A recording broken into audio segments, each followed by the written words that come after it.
Tennis is more than just a sport. It's a mirror reflecting the soul of its players. Every swing, every serve, every split-second decision on the court tells a story of who they are. But here's where it gets fascinating. These stories only truly come alive when there's someone to challenge them, a rival. Someone who forces you to dig deeper, to refine your style, to prove that your identity on the court is as unshakable as the person across the net. And in today's game, no rivalry feels more electric than the one brewing between Carlos Alcaraz and Jannik Sinner. Both are rewriting the rules of men's tennis, yet their paths couldn't be more different. Are they foils, destined to push each other to greatness?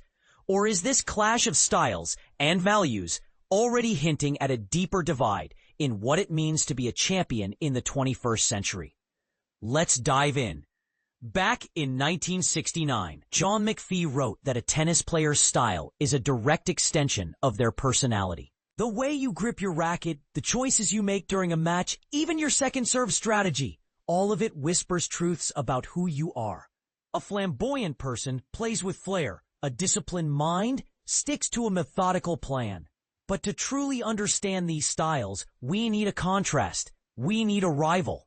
Think of McPhee's analysis of Arthur Ashe and Clark Grabner at the 1968 U.S. Open. Their match wasn't just a battle of skill, but of identity. Black versus white. Freedom versus tradition. Sports fans love to turn athletes into symbols, don't we? We want them to represent something bigger.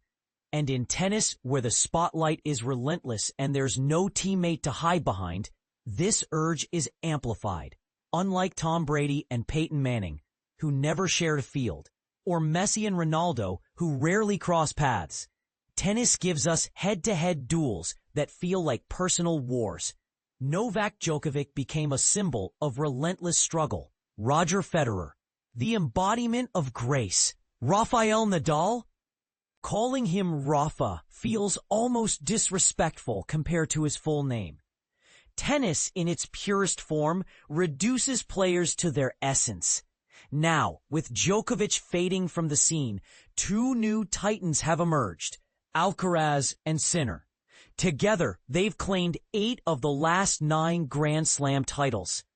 Their rivalry isn't just inevitable. It's already happening. Gary Nathan's book, Changeover, captures this moment perfectly, painting a year where both players shattered records and broke hearts. Alcaraz, the 22-year-old Spaniard with a flair for the theatrical, and Sinner, the 24-year-old Italian with a calculated edge.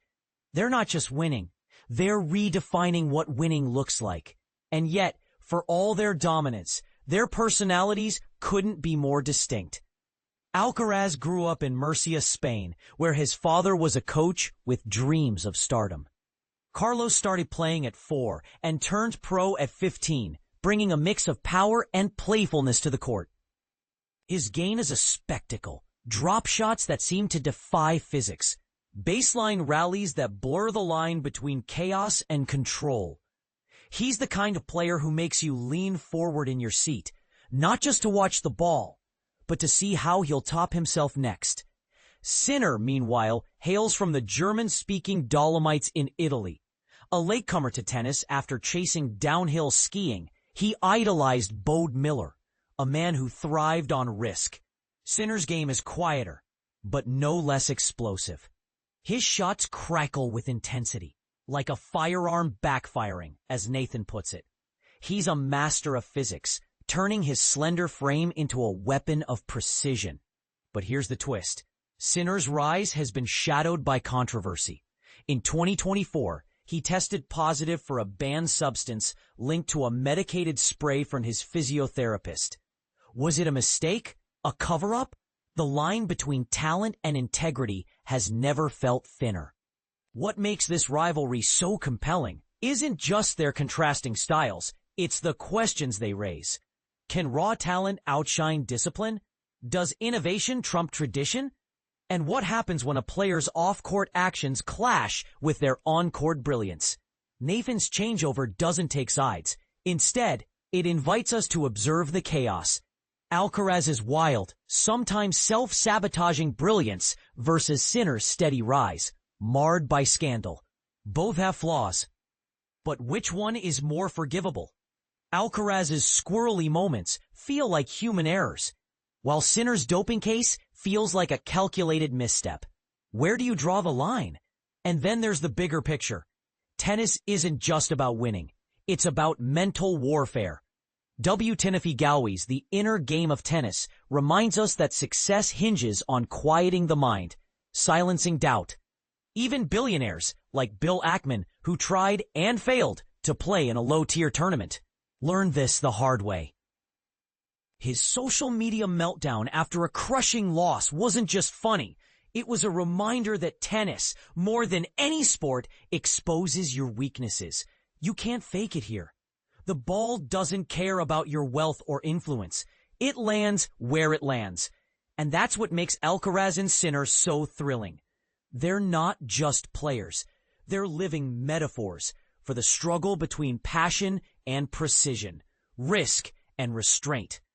So, what do you think? Is one style truer to the spirit of tennis? Or does the future belong to those who blend them all?